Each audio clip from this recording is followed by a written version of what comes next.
Once again welcome you all in my YouTube channel knowledge pulse 24। आज की इस video में हम डिस्कस करने वाले हैं राज्यसभा के इलेक्शन के रूल्स, प्रोसेस और डिफरेंसेस क्या हैं लोकसभा और राज्यसभा के इलेक्शन में।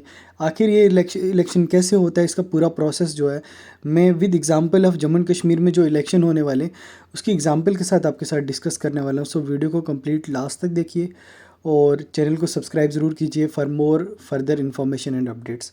So let's start. सबसे पहले आपको पता होगा कि हमारी संसद पार्लियामेंट के जो दो हाउसेज हैं उनमें से एक हाउस राज्यसभा है जिसे अपर हाउस कहते हैं, और council of state.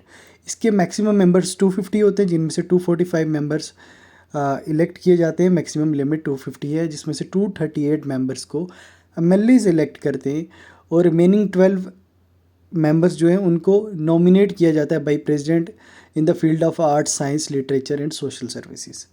So next, अब राज्यसभा और लोकसभा में क्या डिफरेंस है। जैसे आपको पता है लोकसभा टेम्परेरी होती है और इसका टर्म जो है 5 ईयर्स होता है और ये किसी भी टाइम डिसॉल्व हो सकती है। बट राज्यसभा का ऐसा नहीं है, राज्यसभा परमानेंट है। अब ये बॉडी का टाइम 6 ईयर्स है। अब सारे के सारे मेंबर्स एक साथ इसमें जो है वो उनका टेन्योर ख़त्म नहीं होता है। हर 2 साल के बाद 1/3 ऑफ इट्स मेंबर्स का टेन्योर जो है ख़त्म होता रहता है और टर्म वाइज जो है उनके इलेक्शन प्रोसीजर चलता रहता है।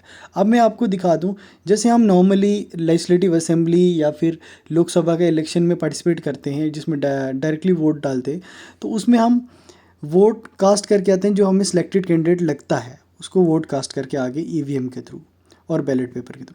बट राज्यसभा में ऐसा नहीं है। इसमें जो मेंबर लेजिस्लेटिव असेंबली है वो वोट करते हैं on the basis of preference.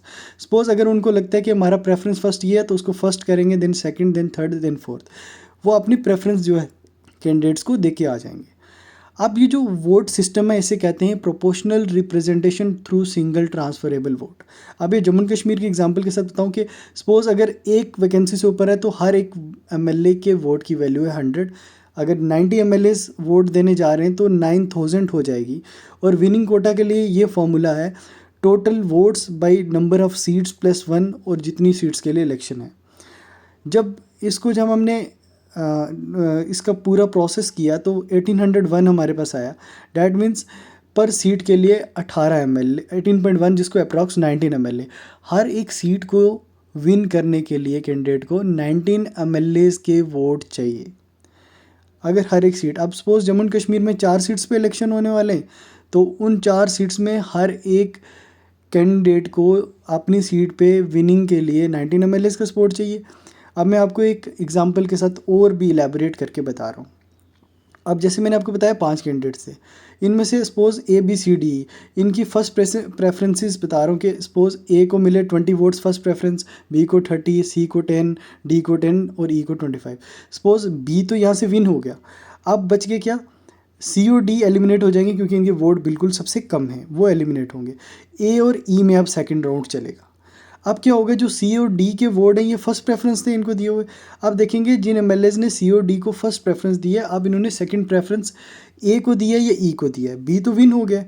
तो अब क्या होगा, ये C और D के जो वोट्स हैं वो ट्रांसफ़र हो जाएंगे किसको, A और E को। जैसे A को भी और E को भी क्या हुआ, 5 each vote of C and D जो है सेकंड प्रेफरेंस थे एग्जांपल, वो उसको चले गए, वो दोनों एलिमिनेट हो गए और फर्दर सेकंड राउंड में जो है इलेक्शन A और E ने भी विन कर दिया। ऐसे ही इसका प्रोसेस चलता रहता है। सो फर्दर मोर वीडियोस के लिए चैनल को सब्सक्राइब कीजिए, वीडियो को लाइक कीजिए।